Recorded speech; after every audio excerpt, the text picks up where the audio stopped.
लड़ाई रूस और यूक्रेन की है। दुनिया डर रही है कहीं थर्ड वर्ल्ड वार ना हो जाए, लेकिन अमेरिका ने सरेंडर कर दिया है।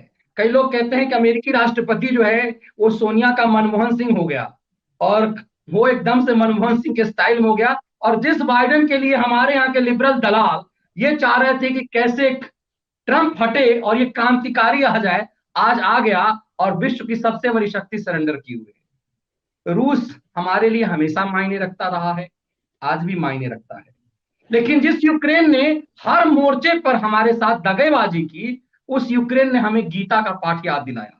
हमें कहा महाभारत और चाणक्य याद करके प्रधानमंत्री मोदी के साथ हाथ पैर जोड़े कि आप रूस के राष्ट्रपति, दुनिया में सिर्फ आपकी बात सुनेंगे, आप बचा लीजिए हमें। जब ये पूरी महिमा मंडन हमारे देश का हो रहा था, उसी समय दिल्ली में बैठे लुटियन दलाल भारत के खिलाफ षड्यंत्र कर रहे थे। लेकिन इस पे विमर्श नहीं हो रहा है। इसके क्या मायने हैं सर इस पूरे खेल का, कि कैसे इसमें पाकिस्तान, जब पाकिस्तानी प्राइम मिनिस्टर अभी बीच में रूस पहुंचा, तो मैंने कई लुटियन दलालों को देखा कि वो पाकिस्तान का महिमा मंडन करने लगे कि रूस हमारा मित्र है और पाकिस्तान इसे भजा रहा है। शुरुआत कई वित्तीय विश्लेषण के साथ है। जरा सा वो देख लिया जाए एक एक चीज को कि कैसे सर रूस के यूक्रेन के colleagues, राजदूत ने क्या कहा है। strategic इससे चीजें partnership आपको with ज्यादा Russia. स्पष्ट हो जाएगी कि कैसे I पीएम के लिए वो don't कह रहे हैं। know how many world leaders Putin may listen to, but the status of Modi ji makes me hopeful that in case of his strong voice, Putin at least should think over. और जो आपने देखा कि sir ये खुल करके कह रहे हैं कि पुतिन सिर्फ मोदी जी की बात सुनेंगे। इस बीच में एक छोटा सा क्लिप हम आपको दिखा दें कि जब युद्ध चल रहा हो उस समय में एक मूर्ख जो प्रधानमंत्री है वो कैसे एक्साइटेड है, और इसके एक्साइटमेंट को पाकिस्तान तो छोड़िए, हिंदुस्तान में लोग क्या, बाद में खैर ठुकाई हो गई। जरा इसका एक्साइटमेंट जरा देख लीजिए कि किस तरह ये रूस पहुंचने पर कितना एक्साइटमेंट, इसके चेहरे पर इसके बयान देखिए।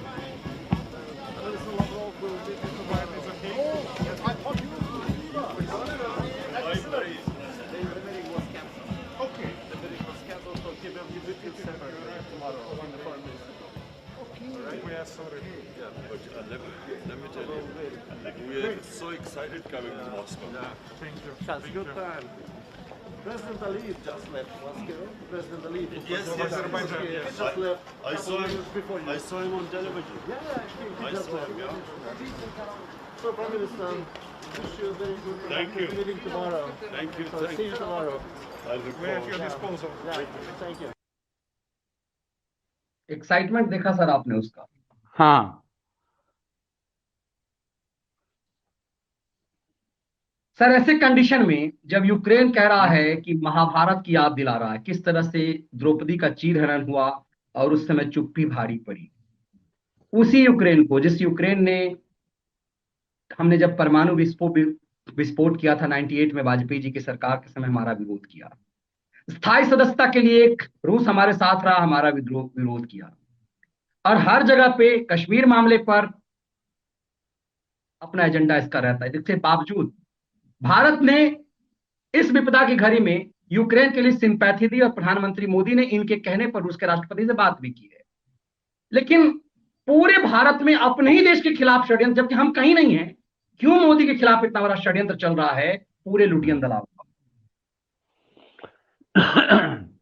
मनीष जी, सबसे खास बात तो यह है, ये जब युद्ध शुरू हुआ, झंझट सैन्य कार्रवाई रूस की शुरू हुई, तो सबसे पहले पुतिन ने नरेंद्र मोदी से ही बात की है। सबसे पहले पूरी दुनिया में जी शी जिनपिंग ने आज जब फोन किया तब बात हुई है, जो खबरें आ रही हैं।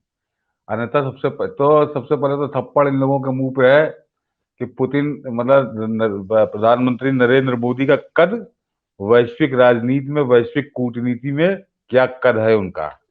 अन्यथा इस समय पुतिन पूरी दुनिया को अपने जूते की नोक पे लिए हुए है। उसने सिर्फ नरेंद्र मोदी से बात की। ये सबसे गर्व का विषय है हमारे लिए, एक भारतीय होने के नाते। तो सब इन लुटियन दलालों के मुंह पे सबसे पहला तमाचा तो यही है कि जो ये मतलब पिछले आप गौर करिए 6 महीने से जब कभी ये बैठते हैं कहीं इनकी कोई महफिल लगती है कुछ चैनलों पे कुछ यूट्यूब पे तो सबसे पहले ये रोना रोते हैं कि वैश्विक वैश्विक कूटनीति में तो नरेंद्र मोदी बुरी तरह फेल असफल हो हो गए। गए। नरेंद्र मोदी की तो कोई विदेश नीति है ही नहीं। है ही नहीं। तो उनके मुंह पे जोरदार थप्पड़ आज रूस से आया है। तो कल ही आ गया था वो जो हुआ कि वो अच्छा मनीष जी ये सब बातें बड़ी ढोल बजा के तो की नहीं जाती।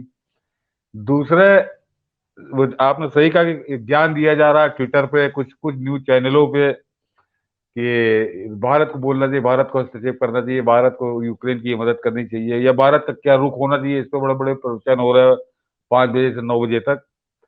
मनीष जी किसी भी देश का जो नेशनल ब्रॉडकास्टर होता है जैसे दूरदर्शन है हमारे यहाँ वो उस देश की नीति को परिभाषित करता है। और खासकर चलिए राजनीति में तो लोग स्थानीय राजनीति होती है उसमें मान लीजिए सरकार का पक्ष लेता है ये वो, लेकिन जब मामला अंतर्राष्ट्रीय हो तो पूरी तरह से हमको उसको फॉलो करना चाहिए। और मैं आपके दर्शकों से कहूंगा कि आप उसको दूरदर्शन जरूर देखिए, खासकर जब तक ये यूक्रेन का युद्ध मनीष जी इसको बहुत वो गंभीर लेकिन सामान्य घटना की तरह ले रहा है दूरदर्शन। जैसे हमारे यहाँ ये चैनल हाहाकार मचाए हुए हैं, सुबह शाम तक कोई बम बरसा दिखा रहा है, कोई जहाज गिरता दिखा रहा है, कहीं कहीं रोती औरत दिखा रहा है। दूरदर्शन ऐसा कुछ नहीं कर रहा। वो अभी अभी रात 10 बजे का भी बुलेटिन था उनका जो 100 खबरों का बुलेटिन आता पहली 20 15 20 खबरें उसकी थी रूस की और बाकी उन्होंने अपनी जो और खबरें हैं तो भारत सरकार इसको बहुत ज्यादा उसमें इन्वॉल्व नहीं होना चाहती और ये उनकी पहले दिन से नीति है। इसको आज साबित हो गया जो चौधरी बन रहे थे अमेरिका और फ्रांस और कनाडा और जर्मनी आज सब बैक कर गए। आज सब बैक कर गए। आज आज सब बैक कर गए, कोई भी उस पर नहीं कूदा। तो असल ये दादा समझ दादा खुद ही कह दिया कि नहीं युद्ध बिना पहले भी था ना अब था, जब बाइडेन का भी बयान आ गया सर। हाँ अच्छा दूसरे हम लोग देखिए वो रूस और यूक्रेन में तो उनका एक ऐतिहासिक विवाद है। 1917 में जब रूस आजाद हुआ उसके 3 साल बाद उन्होंने यूक्रेन सोवियत संघ में शामिल हुआ। फिर क्या 50 साल रहा, 91 में वो अलग हुआ उनसे, जब 15 हिस्सों में टूट गया। तो वो उनके एक आंतरिक विवाद है। और वो पुतिन एक जैसे हम लोग अखंड भारत की बात करते हैं तो अखंड सोवियत संघ वो फिर एक तरह से अभियान पे हैं, पुतिन है इस अभियान पे।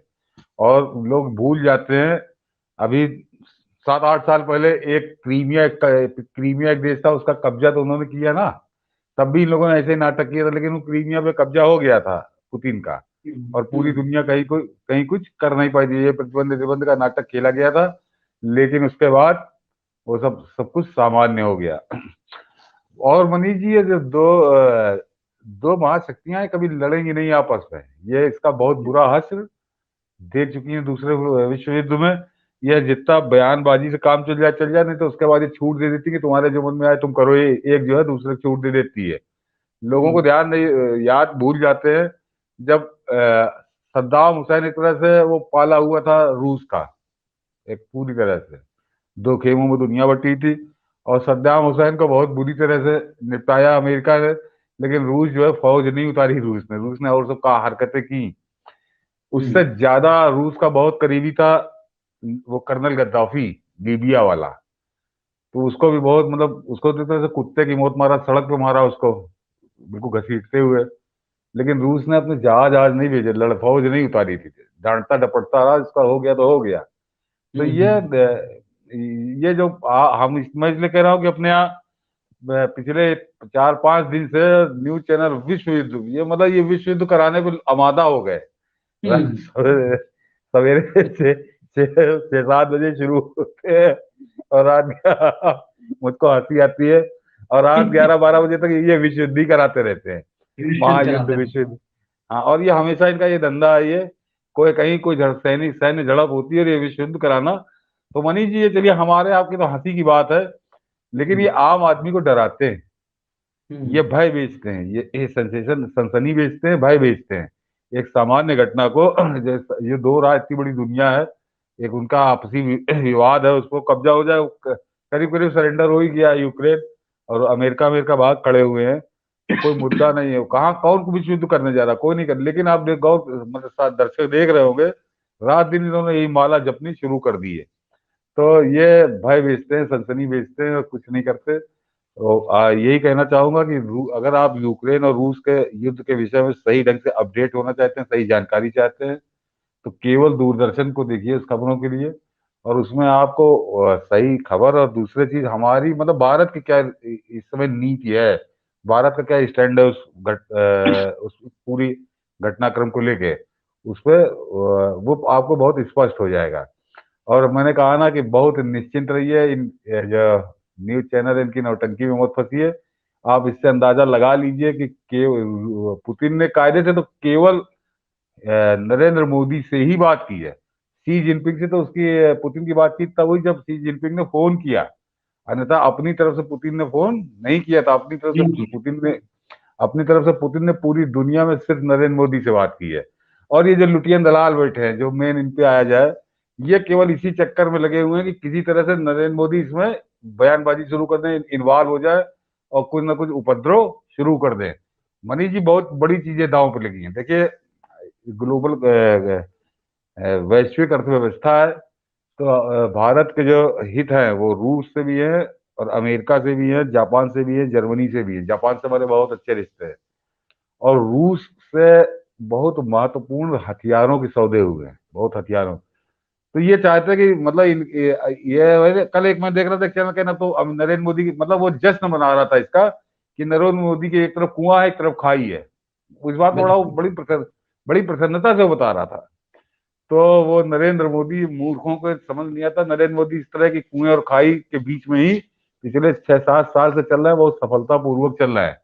और ये जो S-400 जो अभी मिसाइल सिस्टम लिया गया है, तो इसमें भी आपको ध्यान होगा, अमेरिका ने पूरी तरह से पूरा दबाव डाला था भारत के ऊपर कि भारत ये सौदा ना करे, प्रतिबंध वगैरह तक की। लेकिन अंत में अमेरिका को बैक करना पड़ा था, और उसका एहसान पुतिन आज भी मानते हैं नरेंद्र मोदी के। नरेंद्र मोदी इस दबाव में झुके नहीं थे। तो इस स्थिति में देश अपना है तो बहुत निश्चिंत रहिए। मेन इनके जो घर के अंदर ये बैठे हैं जमूरे जोकर, ये। और मनीष जी, सबसे खास बात मुझे हंसी आई कि आपको ध्यान होगा कि जब अब ट्रंप हारे और बाइडेन जीते, तो ये वो सारी लॉबी वो ऐसा जश्न मना रही थी बाइडेन के जीतने पे, जैसे कोई बाइडेन भारत का राष्ट्रपति चुन लिया गया। और सिर्फ इनकी जीत, इनके जश्न का कारण एक था कि ट्रंप जो है वो मोदी को अपना मित्र मानता रहा है, मोदी के प्रति वो कुछ ज्यादा उसका झुकाव था। तो उसके हार जाने की वजह से ये जश्न मना रहे थे। मतलब वो अमेरिका के राष्ट्रपति मोदी के पैमाने पे उसको नाप रहे थे।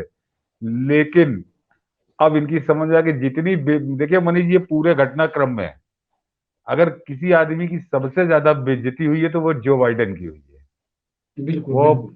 और मेरे ख्याल से अमेरिका के इतिहास का सबसे कायर और सबसे डरपोक, नकारा, निकम्मा राष्ट्रपति वो साबित हो गया इस पूरे घटनाक्रम पे। वो कुछ भी तो नहीं कर सका, वो कुछ भी नहीं कर सका, केवल उसने बयानबाजी की, और अपने बयानों से भी 2 दिन में वो पलट गया। अब वो कह रहा मेरा कोई मतलब मैं झगड़ा नहीं करूंगा। आर्थिक प्रतिबंधों का कोई लेना देना नहीं। आर्थिक प्रतिबंध तो भारत पे भी लगे थे जब भारत ने 1998 में परमाणु परीक्षण किया था। तो अभी भारत से तो काफी अच्छी स्थिति में है। उस दौर के भारत से आज का रूस काफी अच्छी स्थिति में, उसको कोई फर्क नहीं पड़ रहा है। कई मामलों में वो आत्मनिर्भर है। तो ये अब ये चाह रहा है कि किसी तरीके से इसमें नरेंद्र मोदी कूद जाए इस झगड़े में। ये पूरी दिल्ली की जो लॉबी है, ये चाह रहा है कि पूरी तरह से कि इसमें नरेंद्र मोदी कूदे, क्योंकि देखिए उस झगड़े में कूदने का अर्थ ये होगा कि वास्तव में नुकसान तो फिर आपका होगा भारत का। आपको फिर एक एक पक्ष से आपको एक पक्ष में शामिल होना पड़ेगा। और नरेंद्र मोदी बहुत संतुलित तरीके से चल रहा है। उनके पुतिन से भी बराबर की बात है, और इधर ये यूरोपियन यूनियन हो, चाहे फ्रांस हो, चाहे ब्रिटेन हो, इन दोनों पक्षों से बहुत ठीक से उनका तालमेल है। और भारत का इसमें बहुत ज्यादा लेना देना है नहीं। अब ये जो आपको मेन चीज ये है कि यहाँ जो हमारा लोकल मीडिया है मनी, अभी 6 महीने पहले याद करिए, 6 या 7 महीने, हाँ, अगस्त सितंबर की बात है, जब तालिबान ने अफगानिस्तान पे कब्जा किया, तब इन्होंने कैसा नंगनाच शुरू किया था कि हो गया, अब अमेरिका के $5 लाख के हथियारों पर कब्जा कर लिया। और ऐसा लग रहा था कि बस इससे फुर्सत पाते ही अगले 1-2 महीने में तालिबान जो है हिंदुस्तान पे हमला करने जा रहा है। और ये जो मूर्ख जिसको भी आपने जिक्र किया, इमरान खान, ये अलग खुशी से पागल हो रहा था।